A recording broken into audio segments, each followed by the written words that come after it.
Je ferais partie, en principe, de la génération X, si j'ai bien calculé, et toi, donc, de la génération Y. Il y aurait déjà un fossé entre ces deux générations dans la façon de percevoir le monde, etc. Alors, tu connais mon projet pour l'émergence de l'âme. Le projet, lui, il est transgénérationnel, culturel. J'ai tendance à penser que l'âme veut émerger partout. Malgré tout, j'ai fait l'expérience d'un contact avec la génération Y qui, au moment d'essayer d'attirer leur attention, votre attention sur l'émergence de l'âme, c'est un petit peu comme l'expérience de saisir une savonnette à la sortie du bain. Mais je pensais que tous les deux, on pourrait peut-être en éclairer les causes, et vraiment éclairer, amener une lumière, trouver aussi la cause noble de certaines réactions qui pourraient paraître superficielles. Donc le premier point dont je t'ai déjà souvent parlé, c'est la question de l'autorité. Qu'est-ce que toi qui es lucide sur la question et toutes ces questions, qu'est-ce que tu vois sur la question de l'autorité? Les autorités religieuses ou spirituelles ont été décrédibilisées historiquement. Tout ce qui touche au spirituel est sectaire. Donc effectivement, ça rend difficile la perception qu'il pourrait y avoir une forme d'autorité qui soit digne et valable. Donc, il n'y a plus d'autorité valable et digne dans le regard de la génération Y. C'est irrécupérable. Les nouvelles générations, je pense à la simple idée d'avoir un rapport avec ce type d'autorité, à un certain niveau, sont presque sûres qu'elles vont se faire dominer. Alors comment on soigne cette relation à l'autorité? Là, comme ça, je dirais que ce qui peut soigner le rapport à l'autorité, ce sera le sentiment, en fait, parce que déjà dans notre génération, ne serait-ce que même dans l'univers familial, qui est déjà le premier rapport à l'autorité, ce qui manque la plupart du temps, c'est du sentiment au sens le plus plein du terme, je pense. Et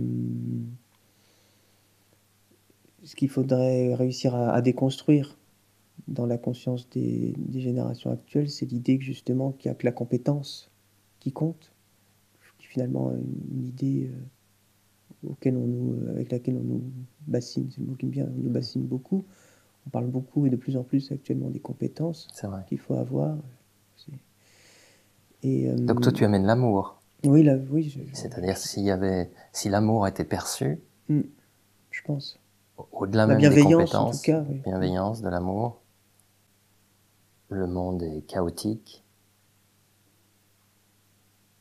il nous renvoie une image, un reflet de nos erreurs, de nos comportements, pour qu'on continue à grandir.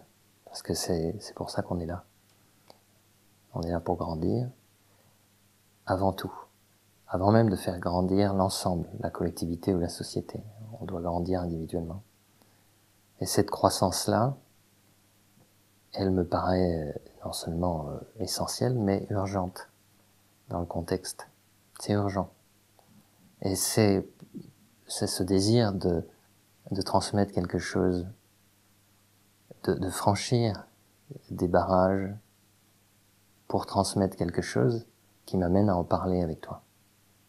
Je parle avec, je suis peut-être un X, t'es peut-être un Y, en tout cas on sait que ce qu'on veut dire, c'est qu'on n'a pas reçu les mêmes conditionnements, les mêmes informations, en tout cas de la même manière, et que la première fois où j'ai perçu le monde tel qu'il était, sans doute très tôt dans ma vie comme tout le monde, l'impact que ça a eu sur moi, qui m'a amené à me construire d'une certaine façon, est sans doute pas le même que le tien, même s'il se trouve que nous deux, il y a des similitudes dans le parcours à peu près aux mêmes âges. Il y a un désir de transmettre quelque chose à travers les rideaux de fumée de la peur, de la perte de confiance. Et je pense que parfois ça se fait, des fois un petit peu comme ça, ce que j'appelle miraculeusement. En parlant avec toi, j'entends surtout, même si tu essaies de le présenter d'une manière plus structurée, ou parfois, à mon sens, un peu plus littéraire, intellectuelle, ou quand tu dis amitié, on parle d'amour. En réalité, on n'ose pas le dire justement parce qu'on est désabusé. Comment sortir le mot amour, et finalement le mot âme un petit peu aussi, mais le mot amour, il y a plus d'enjeux dedans. Comment laisser s'exprimer le mot amour alors qu'on ressent qu'il a été piétiné. Quand quelqu'un se sent prêt à prendre des risques, comme je disais tout à l'heure, de toute façon, cette personne, elle entend. Parce que ce qu'elle entend, c'est sa propre âme. Elle a parfois besoin de passer par le biais d'un autre pour entendre ce que son âme lui dit. Donc ça se fait tout seul. Il n'y a pas de stratégie à trouver, quelles que soient les générations. Mais comme j'ai assez peu de contact avec les jeunes adultes à cause du phénomène de la savonnette, je me dis que, en fait, tout repose sur une chose qu'on sait déjà, tous intimement, mais qu'on n'évoque pas aussi franchement. C'est qu'on veut s'aimer. On veut sentir, en tout cas, on veut s'aimer. On veut sentir que ce sentiment qui serait comme une base, un moteur, une nourriture pour tout ce qu'on a à dire, ce qu'on a vraiment à se dire, que ce sentiment-là n'a pas été perdu avec tout le reste, qui peut émerger des décombres, qu'on peut prouver, autant qu'on puisse le faire avec les sentiments, qu'on peut prouver que ça existe encore et qu'au fond, il n'y a que ça qui nous intéresse, y compris même, je vais aller assez loin finalement, même chez les mauvaises autorités. C'est-à-dire qu'au départ, une autorité politique, un dictateur ou quelque chose comme ça, je pense qu'au départ, ce qu'il voulait, c'était de l'amour. Et peut-être il voulait le chercher dans sa domination, mais que ça s'est évidemment perdu. Mais ça s'est perdu sur un certain plan. Au fond, c'est toujours là. Et pour le dictateur, c'est peut-être un peu tard, mais voir émerger l'âme et l'amour, je pense que c'est la réponse aux questions que je me pose dans cette histoire de fossé de génération. Je dirais que oui, le manque d'amour de la part des autorités a créé une incapacité à faire confiance et donc et par la suite à percevoir quand une autorité digne de ce nom est présente, une autorité aimante, d'une certaine manière un être humain accompli, quoi, tout simplement, un adulte au sens plein du terme. Mais jusque-là, l'expérience des jeunes adultes, c'est plutôt de ne jamais rencontrer une autorité légitime, comme tu l'appelles. Il y a probablement quelque chose de vrai dans le fait de ne pas rencontrer ça. On ne peut pas dire que les modèles dans la politique soient des exemples, des témoignages d'amour. On sent beaucoup de choses, mais on sent très peu l'amour. Et au final, ça amène peut-être à une sorte de position par défaut, d'être dans une fermeture. Il y a une autre chose qui est directement liée à ça, c'est que l'ironie, le cynisme, c'est devenu un mode de communication qui est presque indépendant des problèmes objectifs, comme par exemple une autorité qui ne serait pas légitime. On pourrait ironiser dessus ou être cynique, mais c'est devenu une sorte de mode de communication qui est vraiment un écueil. Quelle lumière on peut amener sur ça, à ton avis? Moi, j'y vois quelque chose d'assez pur. D'accord, c'est ce qui m'intéresse. Dans ce cynisme, parce que je pense que c'est une tentative maladroite de sauvegarder son cœur d'enfant. Enfin, je perçois ça dans le cynisme. On discutait la dernière fois des mèmes. Derrière, il y a un enfant blessé qui crie un peu et qui se moque de ce que tu appelles parfois la mascarade. Il y a une conscience d'être dans un jeu social et qu'il est fondamentalement ridicule. Et il y a une manière un peu générationnelle de se moquer de ça tous ensemble, tout en jouant le jeu parce qu'on est bien obligé de le faire.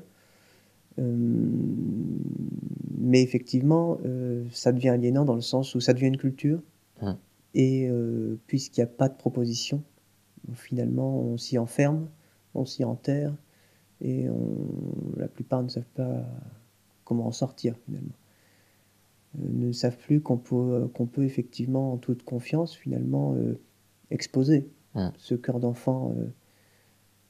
Il y a une telle certitude que si on l'expose, Il on sera va se prendre un abusé. coup de poignard dedans. Mmh. En fait, ce cynisme est plus moral que l'indifférence. Il montre qu'il y a une blessure Mmh. ressentie face au réel cynisme, finalement, c'est-à-dire que du fonctionnement du monde, de ces élites ou de ceux qui acceptent avec indifférence de contribuer à son fonctionnement. Il manque une proposition, mais en même temps, pour que la proposition soit entendue, comme le cynisme est un petit peu par défaut aussi, il y a une question de confiance, une confiance à regagner avant même la proposition. Et c'est peut-être l'ordre qu'on est en train de trouver. Alors c'est l'amour, la bienveillance qui amène la confiance, qui peut amener une proposition. Enfin, c'est-à-dire que les générations antérieures adhéraient spontanément à une forme de moralité, de discours moral, et se laissaient structurer par ça, mais elle n'était pas questionnée. D'une certaine manière, moi j'ai souvent la sensation que notre génération aurait besoin de recevoir un discours structurant, et tout en ayant la sensation qu'il n'est pas arbitraire. Ça peut paraître un peu flou dit comme ça, mais disons un discours moral qui vienne uniquement de l'intelligence de vie, qui émerge spontanément de ce que tu appelles l'âme. À la fois qui puisse en apparence ne pas avoir de fondement, puisqu'il n'est pas en rapport avec une idéologie, une religion de référence, etc., mais uniquement sur une expérience intérieure. Comme ce soit des vérités que chacun puisse, à un certain niveau, même si ce n'est pas immédiatement reconnu, ressentir comme valable.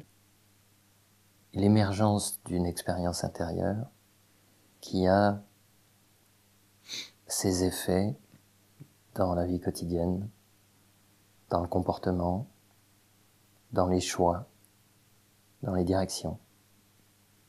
Comment l'intelligence de la vie émerge dans la vie d'un individu et trace un chemin de vie. Parce que la proposition, à mon sens, c'est la proposition de retrouver son chemin de vie, qui est quelque chose d'assez unique, d'assez particulier. C'est à la fois intime et à la fois quelque chose qu'on connaît peu. Et cette émergence-là, c'est la proposition. Elle doit être aimante, elle doit pouvoir franchir finalement tous les barrages, y compris celui du cynisme. Et je pense que ce que tu me dis, ce que tu nous dis, ce qu'on entend, ça ouvre le cœur. C'est-à-dire que ça donne vraiment cette vision que on peut ne pas prendre au premier degré, ne pas être choqué, ne pas être arrêté par le cynisme, par exemple, par le défi qui peut paraître un peu immature ou décalé. Toutes ces apparences-là, comme tu le décris vraiment très bien, elles s'éclairent, elles ouvrent le cœur quand on en voit les causes dont on a une part de responsabilité. C'est-à-dire qu'en fait, on est en train de transmettre la charge du monde à des jeunes adultes, mais c'est un monde qu'on a tous plus ou moins contribué à découdre. Quelle est ma place dans cet univers? Quel rôle j'ai à jouer? Qu'est-ce que je suis venu apprendre? Et qu'est-ce que cet apprentissage personnel, finalement, peut amener dans l'expérience collective? J'entends la radicalité de ta proposition. Je pense qu'elle est entendable, et en même temps, je me dis, que sur le plan affectif, sur là où enfin, le fait de fabriquer une personnalité qui tient debout, quoi, déjà, il y a déjà des gros manquements. Et peut-être que déjà, pour entendre ça, il faut être capable de se tenir debout en face de la proposition. Ce que je vois sur la quête de sens, c'est qu'elle se tourne vers le développement personnel, le coaching, les thérapies, et effectivement beaucoup plus que vers les spiritualités qui ont une tendance peut-être un peu plus radicale, que moi je vois surtout comme plus englobante. Je veux m'accomplir, pour moi le jeune adulte dit ça, je dois m'accomplir, personne ne le fera à ma place, personne ne peut vraiment me conseiller parmi les aînés, et je dois le faire tout seul.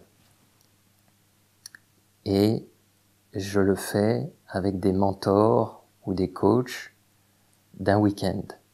Comme ça, il n'y a pas de risque, il n'y a pas d'engagement. Il y a peut-être quelque chose à prendre quand même. Et ça n'a sans doute pas été ton cas. C'est peut-être, tu as une démarche, toi Loïc, qui a été inspirée assez profondément, assez vite, je pense. Mais globalement, il y a cette tendance avec une forme d'insatisfaction, ça je l'ai entendu aussi, il y a une tendance à vraiment être encore dans une quête extérieure, alors que chacun sait que finalement cette quête de sens doit conduire à une forme de révélation plus intérieure, plus intime, qui n'est pas des solutions clés en main, des stratégies de coaching d'entreprise. Il y a un paradoxe, à mon avis, dans cette façon d'être assez intéressé par le développement personnel chez des personnes qui vivent une blessure profonde en rapport avec le sens et finalement, bien au-delà, bien plus profondément que la morale, sur l'esprit, sur la spiritualité de l'existence. Je pense que la raison de la vogue du développement personnel est le fait que la hiérarchie, de certaine manière, n'est pas faite entre développement personnel et spiritualité, ou simplement, sans parler de hiérarchie, le fait que c'est pas les mêmes dimensions qui sont visées, vient justement de la méconnaissance des dites dimensions. Justement, on baigne tellement, par exemple, dans l'idéologie du bonheur, l'idéologie de l'accomplissement de soi, qui sont très très liées, que le discours spirituel, et même quand il est, de mon point de vue en tout cas, juste dans le discours, dans la proposition, va être récupéré par les gens, par la plupart des gens tels qu'ils vont l'entendre, comme une proposition de développement personnel. Et là encore, de mon point de vue, la seule chose qui peut vraiment régler le problème, parce qu'il y a quand même un problème, c'est plus quelque chose d'ordre pédagogique aussi. Parce qu'il faut réussir à faire prendre conscience aux gens, effectivement, de la différence de proposition. Je sais qu'il y a certaines personnes maintenant qui parlent de dépouillement personnel. Je trouve que le jeu de mots est bien choisi parce qu'effectivement, entre les ça deux. fait un peu un pont. Mais surtout, ça ramène effectivement à cette notion que, certes, la quête de bonheur a une légitimité, mais que dans le domaine spirituel, c'est pas ce qu'on vient chercher. Et pour la plupart des gens, je pense que déjà le simple fait de l'entendre vraiment, c'est presque vécu comme une claque dans la figure, quoi, parce que je pense que tout le monde vient aujourd'hui à la spiritualité avec l'idée ça va me rendre heureux, et ça va effectivement être un accomplissement. Et si ça me donne pas ça, c'est que je suis pas au bon endroit. Dans le sens commun d'être heureux et de s'accomplir, c'est sûr que la spiritualité, qui est une démarche qui va beaucoup plus dans le sens de l'acceptation de ce qui est, et de l'humilité, c'est sûr qu'il y a un décalage. Maintenant, on n'est pas obligé de jeter non plus les termes bonheur et accomplissement. On peut juste peut-être les revisiter. Parce que c'est pas non plus noir ou blanc, l'un ou l'autre. C'est pas parce que on est dans le développement personnel qu'on est forcément dans la quête du bonheur qui pourrait s'accomplir. Et dans la spiritualité, dans une sorte de mortification, on reviendrait à une sorte d'esprit religieux qu'on a essayé d'abandonner, justement. À travers le prisme des jeunes adultes, je retrouve ce que moi j'appelle la quête affective, que je traitais avec les plus vieux adultes. C'est-à-dire qu'à un moment donné, on demande à l'autre l'océan d'amour qu'on ne sait plus trouver à l'intérieur de soi. Et comme il s'agit d'un océan, c'est tellement grand que l'autre ne peut pas y répondre. Ça existe, on le voit souvent dans le couple. Il y a souvent une demande à l'intérieur du couple que l'autre réponde à la demande d'amour à un niveau qui est impossible. L'autre ne peut pas nous remplir d'amour.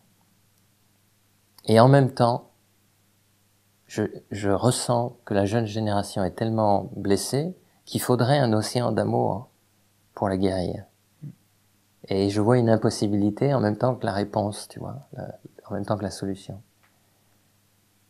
Par moments, je ressens quelque chose qui ressemble à un océan d'amour quand je pense à tous les jeunes adultes. Une multitude et un océan. Et en même temps, c'est pas quelque chose qui se transmet. Ce n'est pas vraiment quelque chose que je peux donner. C'est quelque chose que je peux éprouver, mais qui ne fait pas la traversée, qui ne fait pas le pont. On en parle et je sais pas si je peux créer un pont, mais je comprends bien, en tout cas, de quoi est fait le fossé. Qu'à un certain niveau, cet amour dont on parle depuis tout à l'heure ne demande qu'à se manifester. Et en plus, on a quand même reçu une éducation avec moins de violence, pour beaucoup, contrairement à vos générations où on se faisait encore souvent frapper, etc. C'est vrai que nous, on a eu le droit à un adoucissement par rapport à tout ça. J'ai l'impression qu'en fait, il y a quelque chose de très simple qui pourrait être vécu, mais que tout le monde s'interdit. J'ai l'impression qu'on pourrait s'aimer, en fait. Tout simplement, mais que c'est tellement simple, c'est tellement...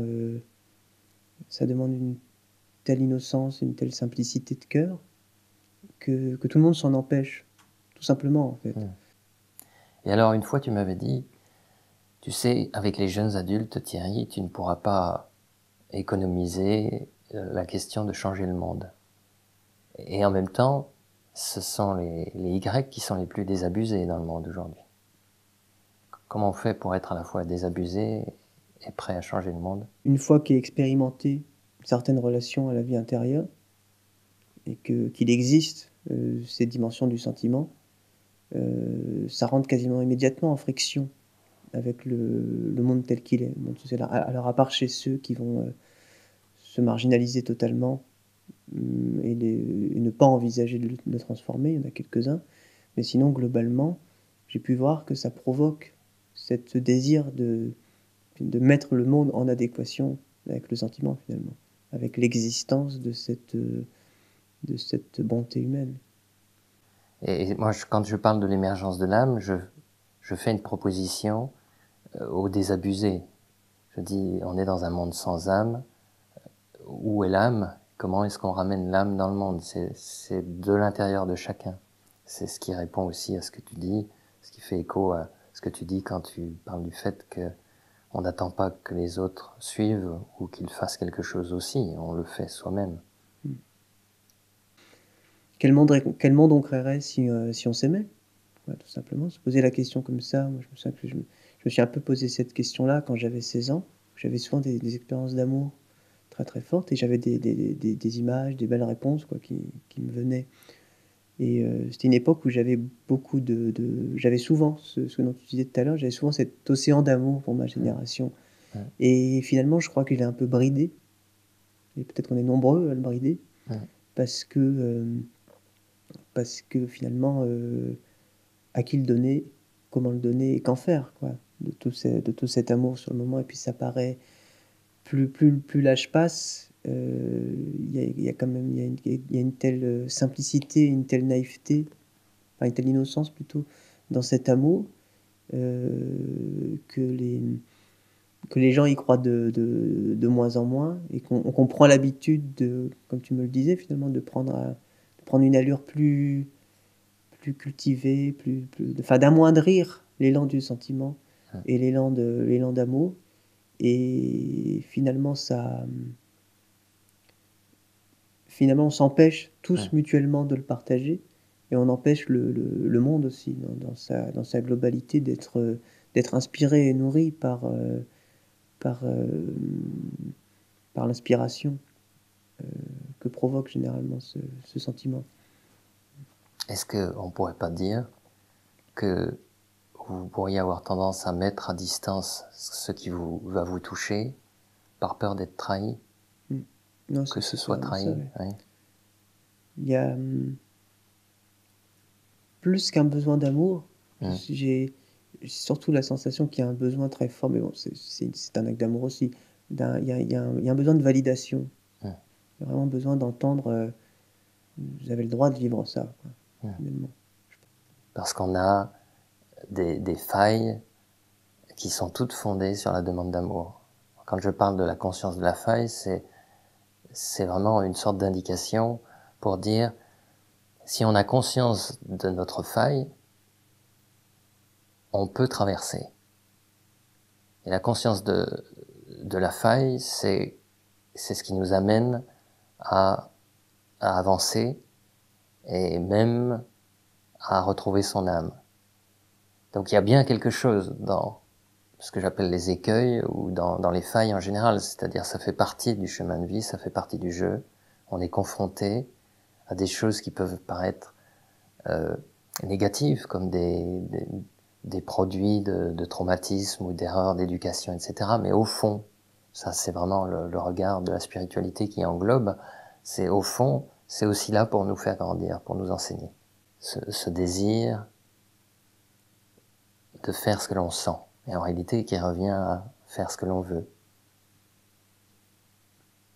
Il y a une expression que j'avais reprise, je crois que c'était des écoles Montessori, je suis plus sûr, qui disait « Apprends-moi à faire seul ».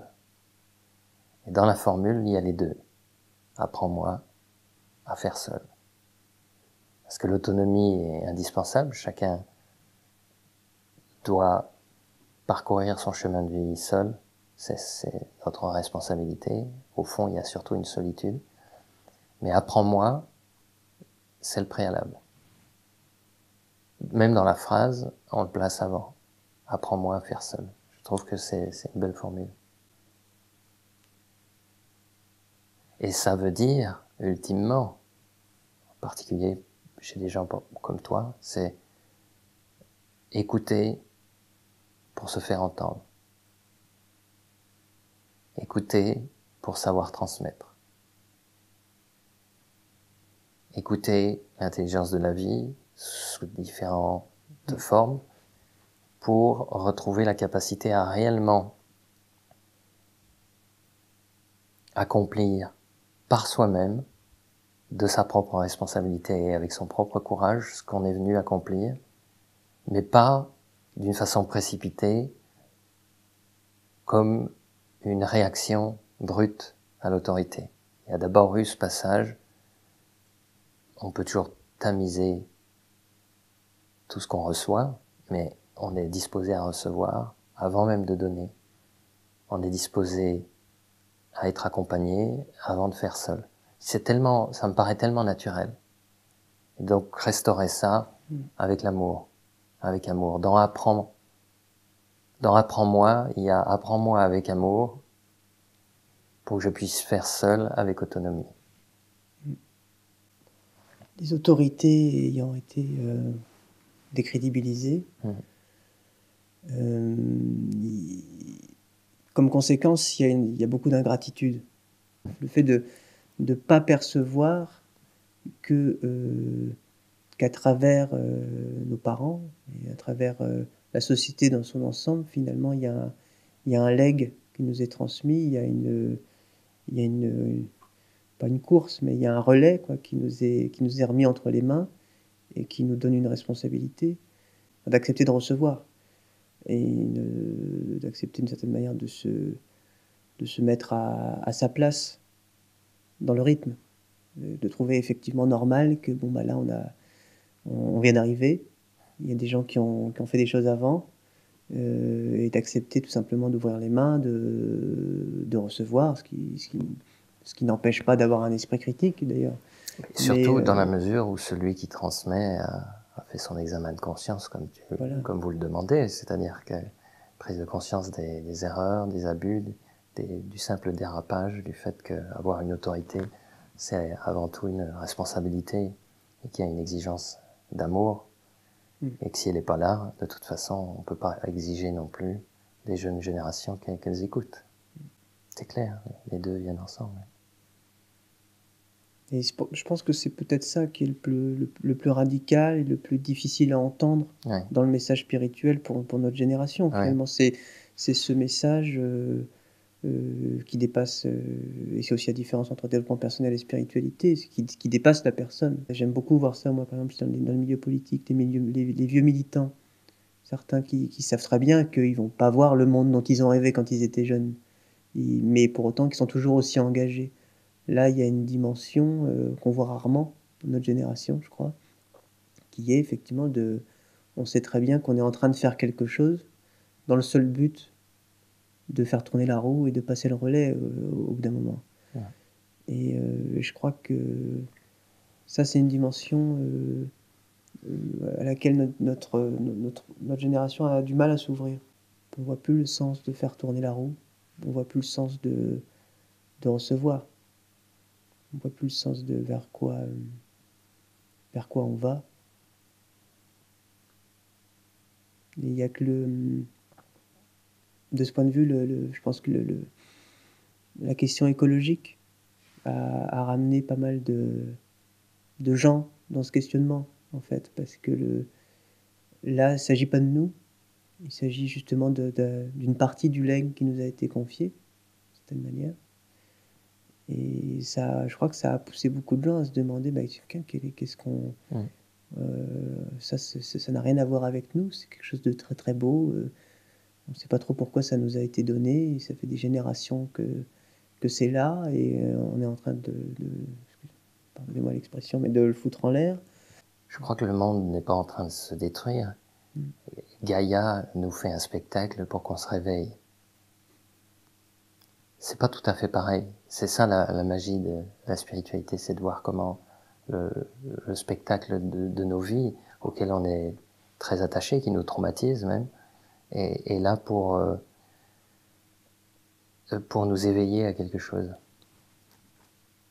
La Terre se remettra bien plus vite que nous, en tant que structure biologique, des excès. Parce qu'il y a une cohérence dans son système et qu'elle en a vu d'autres.